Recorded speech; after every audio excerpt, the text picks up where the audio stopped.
The scent of blooming lavender and roses from my garden drifts through my Oklahoma kitchen, a fleeting comfort in a home that's starting to feel like a web of deceit. I'm Evelyn, 67, and my days revolve around tending my flowers and managing the glaucoma that clouds my vision. But last month, my son Thomas swapped my prescription eye drops for a new bottle, claiming it was better.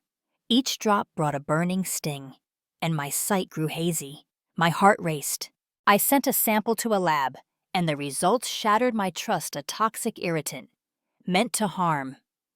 Someone in my family is trying to blind me. Who and why? Enid, Oklahoma is a town where wheat fields sway and neighbors swap stories over coffee at the diner. My colonial-style house, with its vibrant flower garden and wide porch, sits on the town's edge, its value soaring as developers eye our fertile land. To the community, we're a devoted family. Me, a widow who shares marigolds at the farmer's market. Thomas, my 38-year-old son, a pharmacist with a steady demeanor, and Rachel, his 35-year-old girlfriend, an accountant whose warm smile wins trust. We look like a picture of small-town life, but beneath the surface, something's festering. And those burning drops are my first clue to a chilling betrayal. Thomas and Rachel moved in a year ago, after Thomas's pharmacy hit financial trouble. I welcomed them, glad to have my son close. And Thomas's expertise as a pharmacist seemed a blessing when he offered to manage my glaucoma medication. Rachel encouraged it, saying the new drops would improve my vision, her accounting precision lending an air of confidence. I trusted them, using the drops each night, believing they were helping my eyes. But over the past few weeks, the burning grew worse. My vision blurred, and headaches plagued me. I blamed my condition, thinking my eyes were failing. But the searing pain woke me up. The lab's report, confirming a toxic irritant, turned my gratitude into fear. I sit at my kitchen table, the eye drop bottle untouched, its clear liquid glinting under the lamp like a silent threat.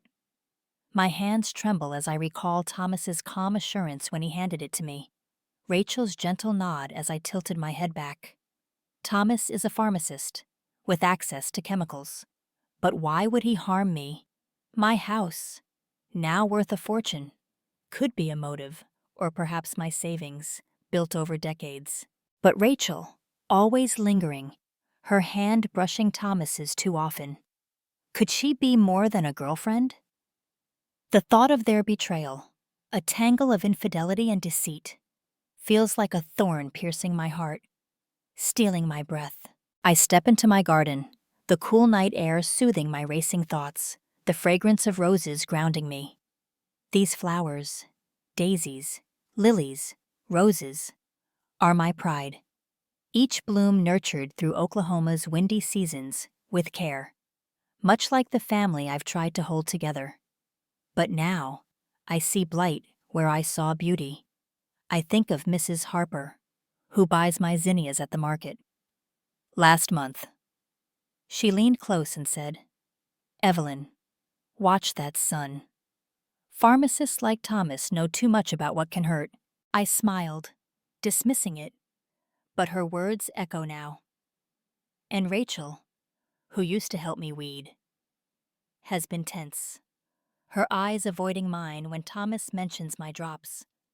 What did I miss to make them turn? The lab report, hidden in my sewing basket, is a stark warning. I could confront them now, demand answers, but my instincts scream caution. If Thomas is tampering with my medication, and Rachel's involved, they're counting on my trust, expecting me to remain the doting mother, the ailing widow. The irritant suggests a plan, perhaps to impair my vision, to claim my house, my savings, or something darker. I think of my late husband's retirement fund, a steady nest egg, and this house, a developer's dream. Are they after that? I won't let them win without a struggle. Tomorrow, I'll stop using the drops, save the liquid, and watch their every move to unearth the truth behind their care. I linger among my lavender, their leaves soft under my fingers, anchoring me in this moment of clarity. I've always been the caretaker, the one who heals, but now I'm the one who must defend. The burning sensation wasn't a side effect, it's a signal, a threat from someone I love. I replay Thomas's careful handling of the bottle, Rachel's quiet encouragement as I used it. Were they watching my eyes dim, plotting their next step? I'm not ready to challenge them yet, but I'm awake, my senses sharp. This garden, this home, is my life's work, and I'll fight to protect it, no matter how deep their betrayal runs. I turn to you now, because I know you felt this, that moment when the ones you trust most seem to hide poison in their care. Have you ever questioned the medicine they swear will heal? I'm just a woman from a small Oklahoma town, but I'm ready to uncover the truth, no matter how bitter it is. Let me know where you're watching from today. And if you're new here, don't forget to like this video and subscribe to join our growing community. We're in this together, and trust me, this story is just beginning to bloom. The morning sun spills through my Enid, Oklahoma kitchen, casting a golden glow on my garden's roses outside, but its warmth can't ease the cold dread gripping my chest. I'm Evelyn, 67, and the lab report confirming a toxic irritant in the prescription eye drops Thomas gave me, now hidden in my sewing basket, is proof someone in my family, my son Thomas, or his girlfriend Rachel is trying to harm my vision. Their gentle smiles and careful glances tell me they're watching for weakness, so I can't confront them yet. I've spent years tending my flowers, spotting blight before it spreads, and now I'll use that vigilance to uncover their plan. I sip my coffee, avoiding the drops, and start with subtle steps. Thomas is in the living room, sorting pharmacy invoices, his pharmacist's precision unsettling now that I know the truth. I watch him, noting how he pockets his phone when I enter. His smile too polished, eyes feeling better. "Mom," he asks, offering to refill the drops. I decline, citing sensitivity, and see a flicker of tension in his jaw. Rachel breezes in, her accountant's neatness crisp, her cheer a touch too bright. "I'm off to the office," she says, brushing Thomas's arm as she leaves. Her touch lingers, and I decide to dig into Thomas's secrets first, then follow Rachel to see what she's concealing. When the house is empty, Thomas at his pharmacy, Rachel at her accounting firm, I slip into Thomas's room. It feels wrong, invading my son's space, but the toxic drops outweigh my guilt. His desk is orderly, but under a stack of medical journals, I find a locked notebook, its key tucked in a drawer. My hands tremble as I open it, revealing entries about keeping Mom compliant and meeting Elle. Last week at the Wheatfield Cafe in Oklahoma City, a cozy spot unfit for professional chats. I snap photos of the pages, my mind racing. Is Elle a person? And is Thomas plotting something beyond medicine? The notebook hints at a motive tied to my house. I'm about to search more when I hear Thomas's car in the driveway. Home early. I replace the notebook and retreat to the kitchen, pretending to water herbs. He's distracted, muttering about a prescription error. But I notice a new vial of eye drops on the counter, labeled enhanced formula. That night, I wait until they're asleep and examine the vial, finding a faint chemical scent matching the lab's description. I save a sample, my resolve hardening. Thomas's pharmacy access makes him the likely culprit. But why my farmhouse, worth a fortune, could be a target? Or my savings? But Rachel's role gnaws at me. Her encouragement of the drops feels too deliberate. I decide to follow Rachel, to see what her office meetings involve. The next day, I drive to Enid's town square, parking across from the Prairie Brew coffee shop, where I spot her car. Rachel's inside, not at the office. Sitting with a woman I recognize, Laura Bennett, a real estate agent who once pitched selling my house.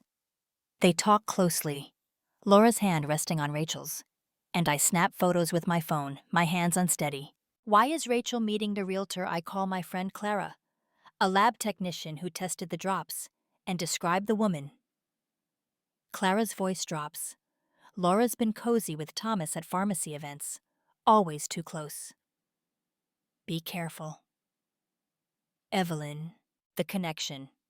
Thomas, Rachel, Laura, and my house feels like a trap tightening. That afternoon, I plant a small digital recorder in the kitchen, hidden behind a jar of dried lavender. While they sleep, I retrieve it, listening in my garden under the moonlight. The recording captures Thomas's voice. Low and tense, Laura says the sale's ready if she's out soon. Rachel's reply shocks me. The drops are working. Her eyes are worse. We're close. My stomach churns. They're not just impairing my vision, they're planning to force me out, likely to sell my farmhouse. The real estate angle suggests a deeper scheme, and Rachel's complicity is a knife in my heart. Back home, I keep up appearances, pruning my roses while Thomas fills prescriptions and Rachel balances ledgers. But my eyes catch every detail: Rachel's glance at the medicine cabinet when I pass, Thomas's quick nod when I skip the drops, claiming irritation. Their silent exchange feels like confirmation. Later, I check the cabinet, finding another vial of the enhanced drops, its scent unmistakable. I send it to Clara for retesting, my heart heavy. The notebook, the photos, the recording, they're building a picture of betrayal. But Thomas's role breaks me. I think of him as my son, helping me plant lilies, his laughter warm. Now, he's part of something toxic, and I need to know how deep it goes. I sit in my garden, the stars bright above my roses. The vial, the notebook entries, the sale, they're pieces of a puzzle pointing to a plan to take my home. My sight. Thomas's affair with Laura is clear, but Rachel's complicity is a wound I can't ignore. I recall our last market day, when Thomas carried my marigolds. His smile genuine, that sun's gone, replaced by someone who might see me as a barrier. I clutch the photos of his notebook, my heart torn between love and rage. I'm not ready to confront them, but I'm watching, and I won't let them blind me. This garden, this house, is mine, and I'll fight to keep it. The Oklahoma summer hums with life outside my Enid farmhouse. The vibrant roses and lilies in my garden, a stark contrast to the darkness seeping through my family. I'm Evelyn, 67, and the evidence piling up: toxic irritant in my eye drops. Thomas's notebook, his cafe meeting with Laura. A recorded conversation sits locked in my sewing basket, proof that my son Thomas and his girlfriend Rachel, with real estate agent Laura Bennett, are plotting to harm my vision for my farmhouse and savings. The photos of Thomas's notebook mentioning Elle and the recording about a house sale haunt me, but I need more to unravel their scheme. My garden, once a sanctuary, now feels like a battlefield, and I'm ready to fight, but I must be cunning to protect my blooms. I focus on Thomas's affair with Laura, whose cafe meeting suggests a plot to sell my property. That evening, Thomas is in the kitchen, organizing pharmacy supplies, his phone buzzing relentlessly. I notice his wallet, left on the counter, a rare oversight.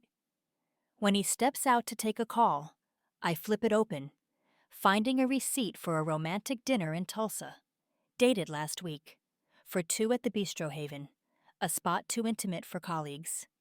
My heart sinks. The getaway confirms infidelity, not friendship, with Laura. I pocket the receipt, my mind racing. Are they using the drops to impair my sight, ensuring I can't fight their real estate deal? I decide to track Thomas, to see where his pharmacy meetings lead. The next night, he announces a supplier visit, offering a quick smile before driving off. I wait 10 minutes, then follow in my sedan, keeping distance as his car heads not to a supplier, but to a secluded motel. The Sunset Inn, on Enid's outskirts. Laura's car is parked outside, her silhouette visible as Thomas joins her in a room. My throat tightens. I snap photos from my car, the camera's click steadying my trembling hands. They're not just lovers, they're conspiring. And my farmhouse, my vision, is their prize. I need to know what they're planning at that motel. I shift to Rachel, whose encouragement of the drops and presence in the recording suggests she's more than a bystander. The next morning, I return to the Prairie Brew coffee shop, parking discreetly across the street. Rachel's at a corner table, Laura across from her, their conversation intense. I zoom in with my phone, capturing Laura handing Rachel a small bottle similar to the eye drop vial in my cabinet, which Rachel tucks into her purse. My pulse races. Is it more toxin I need that bottle? I call Clara, my lab technician friend, and describe the exchange. Clara's voice is grim.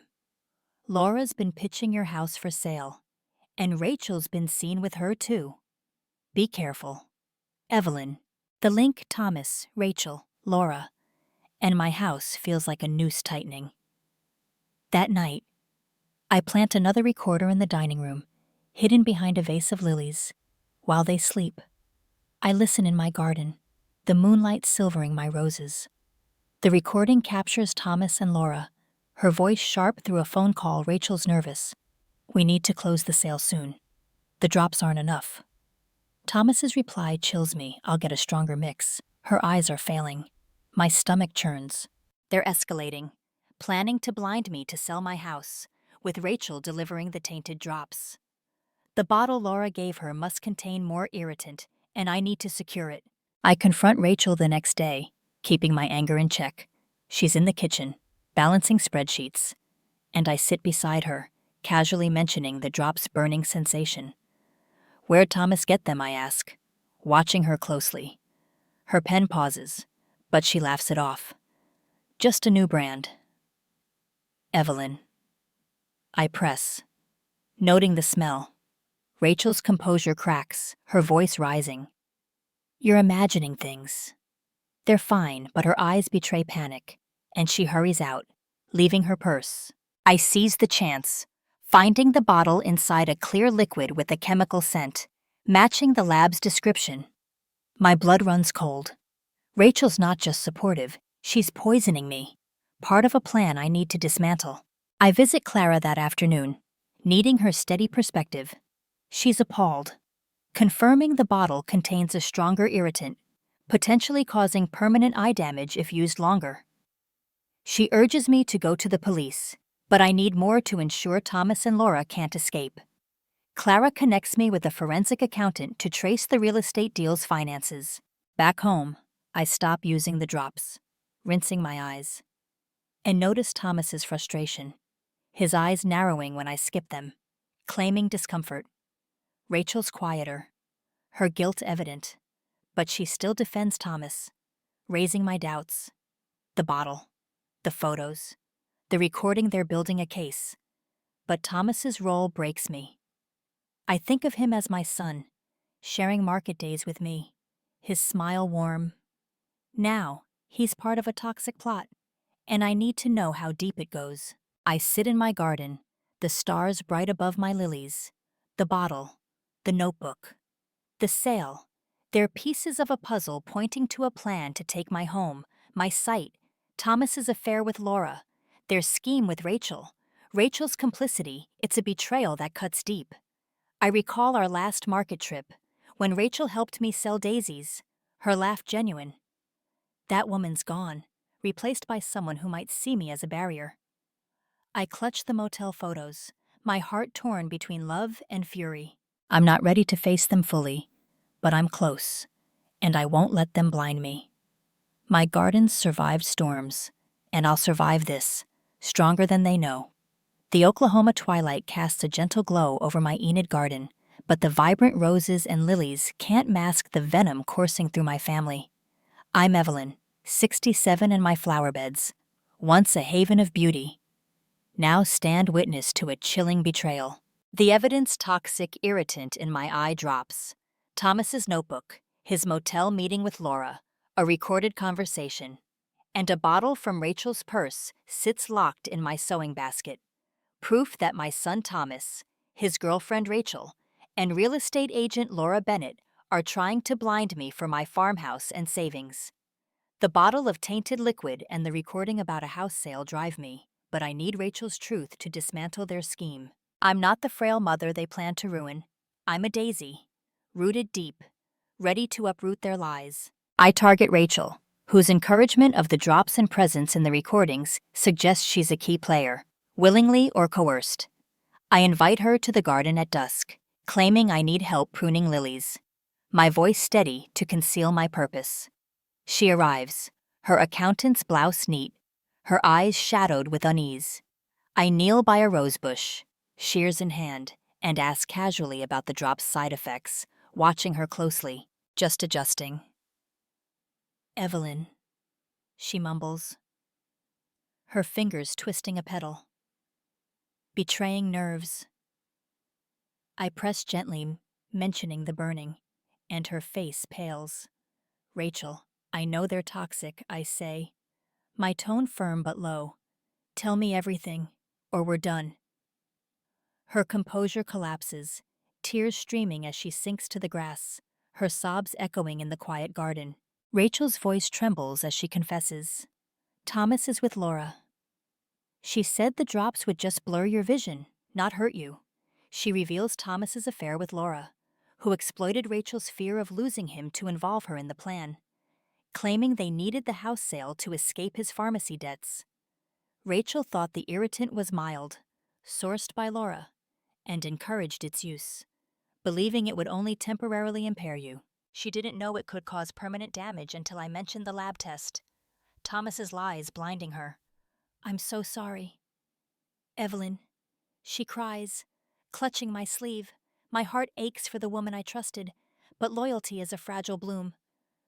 Prove it, I say, my voice unwavering.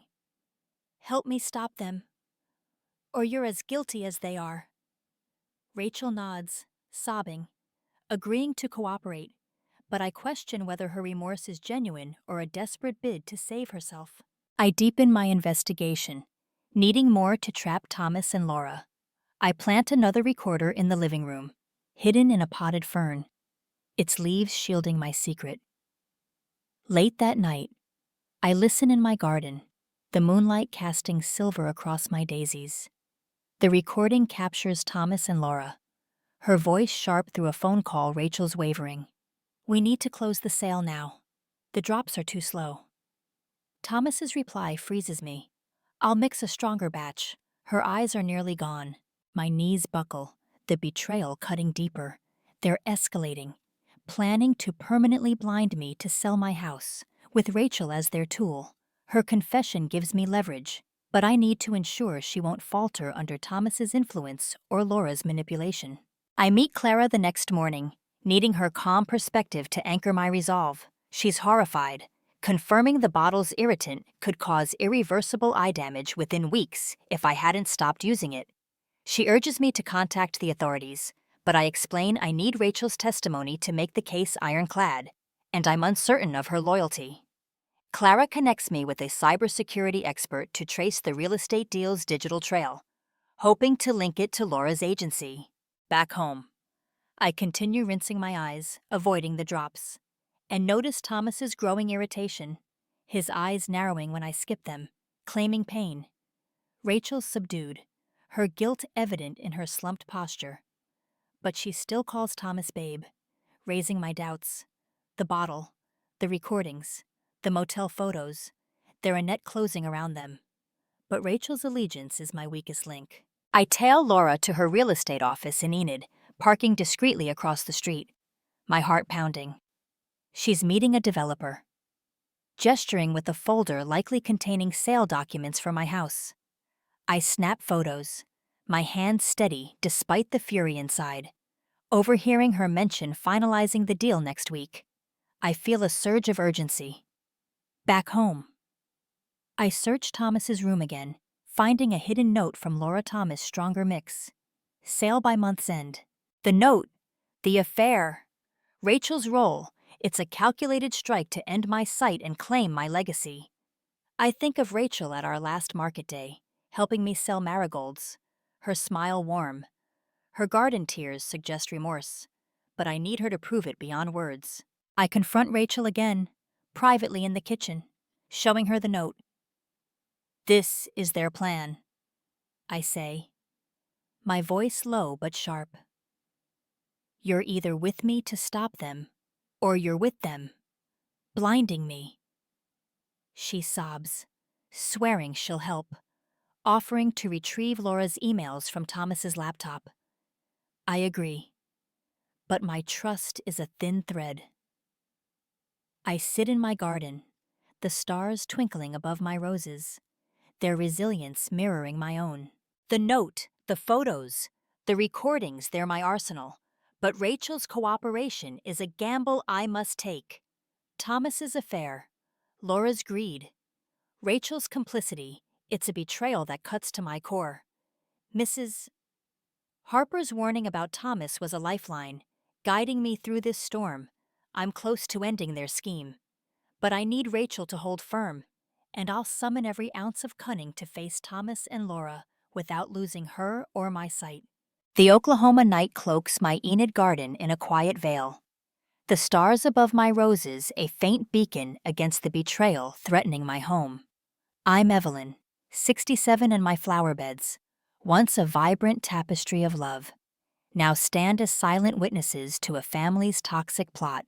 The evidence irritant-laced eye drops, Thomas's notebook, his motel tryst with Laura, recorded conversations, a tainted bottle. And Laura's note sits locked in my sewing basket. Proof that my son Thomas, his girlfriend Rachel, and real estate agent Laura Bennett schemed to blind me for my farmhouse and savings. Rachel's tearful garden confession, vowing to help expose them, is my foothold. But I must act decisively to end their dangerous plan. I'm not the frail mother they planned to ruin. I'm a marigold, rooted deep, ready to reclaim my vision with unyielding resolve. I orchestrated dinner at my home, inviting Thomas, Rachel, and Laura, framing it as a family financial discussion to lower their guard. The dining room, with its polished oak table and vase of fresh lilies, transforms into a courtroom under the chandelier's warm glow. Rachel sits rigidly, her eyes darting to me, her role as my ally precarious but essential. Thomas pours iced tea, his pharmacist's calm fraying, oblivious to my trap. Laura, posing as a property consultant, exudes confidence. Unaware I've unraveled her scheme, I've invited Clara's friend, Margaret, a medical fraud lawyer who sits quietly, her presence a legal fortress. I serve fried okra and cornbread, steering the conversation to my eye health, noting Laura's eager nod. My heart thumps, but my resolve is unbreakable. Halfway through, I place the tainted eye drop bottle on the table, its liquid glinting ominously. Thomas, what's this I demand, my gaze piercing? Thomas's glass clatters, his face draining of color. Just your drops. Mom, he stammers, his voice unsteady. I produce the lab report, my tone calm but sharp as a blade. They're laced with a toxic irritant. Thomas, I tested them. Rachel gasps, her distress rehearsed, and Laura's smile cracks, her eyes narrowing. I play the living room recording. Thomas's voice clear. Mix a stronger batch. Her eyes are nearly gone. Laura's recorded push for the sale echoes, and the room grows heavy with guilt. You tried to blind me, I say, turning to Rachel. But you're not alone. I reveal the notebook entries, motel photos, and Laura's note urging a stronger mix. Laura interrupts, accusing Rachel. But I nod to Margaret, who presents a legal affidavit. I voided the sale contract, I declare, my voice steady. My assets are locked, and this evidence is with my lawyer, ready for a medical fraud and assault lawsuit. Rachel, as planned, speaks, her voice cracking. Laura used Thomas.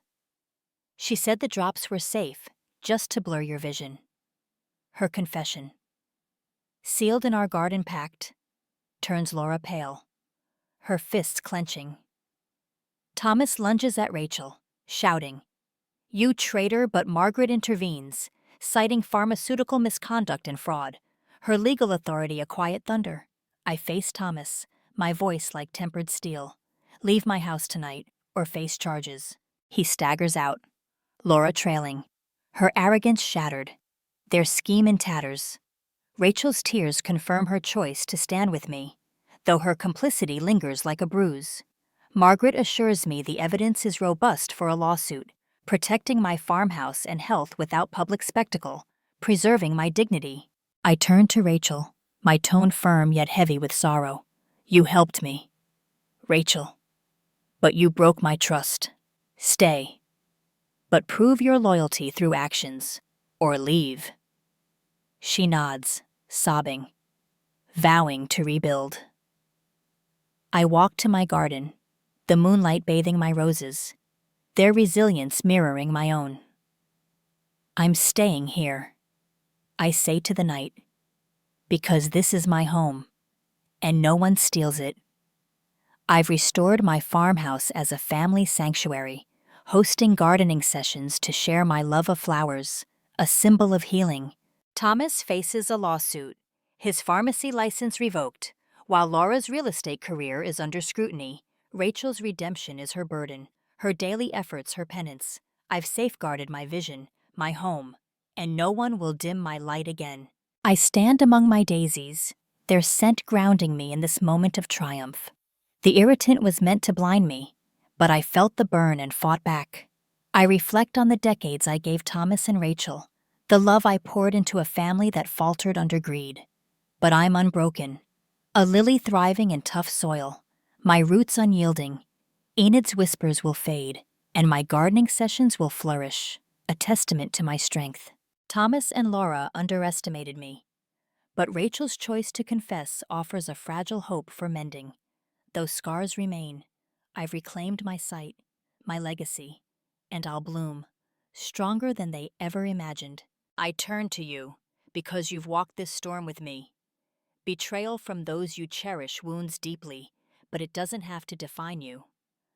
I felt the burn and stood tall, and you can too. What would you do if your family hid poison in their care? Share your thoughts in the comments, because your voice matters. If you're new here, like and subscribe to join our community.